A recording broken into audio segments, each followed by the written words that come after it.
আসসালামু আলাইকুম ভিউয়ার্স, আশা করি সবাই খুব ভালো আছেন।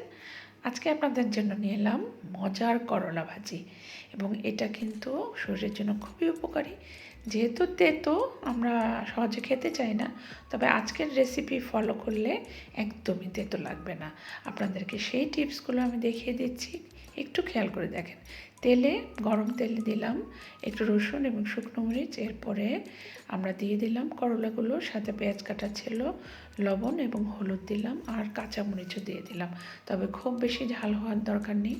প্রথমে আগুনটা আমরা 5 মিনিট ফুল ফ্লেমে আমরা রাখবো, এবং খুব বেশি নাড়তে হবে না, জাস্ট এটাকে আমরা সুন্দর করে বিছিয়ে দিব। এবং আগুনটা ফুল ফ্লেমে রাখতে হবে, এবং আরেকটা জিনিস খেয়াল রাখতে হবে যে ঢাকনা দেয়া যাবে না।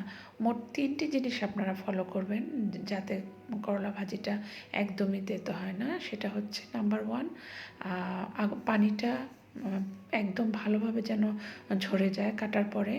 এরপরে হচ্ছে ঢাকনা দেয়া যাবে না, তেলটা একটু বেশি হবে। এবং আরেকটি হচ্ছে যে প্রথম 5 মিনিট আমরা ফুল ফ্লেমে রান্না করব। এরপরে 5 মিনিট পরে আমরা আগুনটা মিডিয়ামে নিয়ে আসব, এবং ঘন ঘন নাড়ার কোনো প্রয়োজন নেই। বেশ কিছুক্ষণ পরপরই আমরা নাড়ব, এবং নাড়াচাড়া করে মোটামুটি একটু মুচমুচে হয়ে যাবে, এবং আপনারা দেখলেই বুঝতে পারবেন যে খাওয়ার মতো অবস্থায় যখন চলে আসবে, একটা খুব সুন্দর ভাজা ভাজা হবে, তখনই আমরা আগুনটা বন্ধ করে দেব। এবং রান্নাটা হয়ে গেছে কমপ্লিট। তো দেখুন কত সুন্দর লাগছে এবং কত মজার লাগছে। এবং সত্যি কথা বলতে গিয়ে আমি আপনাদেরকে একদমই নিশ্চয়তা দিচ্ছি যে আপনারা এটা খেয়ে অনেক মজা পাবেন, একদমই তেতো লাগবে না। জাস্ট আমার টিপসগুলো ফলো করবেন এবং আমাকে অবশ্যই জানাবেন যে আপনাদের কাছে কেমন লাগলো। তো এটা কিন্তু ডায়াবেটিস রোগীদের জন্য খুবই উপকারী, এবং বাচ্চাদের জন্য অনেক বেশি দরকার। আপনারা চেষ্টা করবেন বাচ্চারা যাতে একটু হলেও করলাটা খায়, ওদেরকে অভ্যাস করবেন।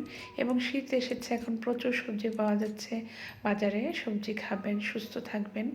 এবং আমার ভিডিওটি কেমন লেগেছে বা কেমন লাগছে জানাবেন। সবাই ভালো থাকবেন। আল্লাহ হাফেজ।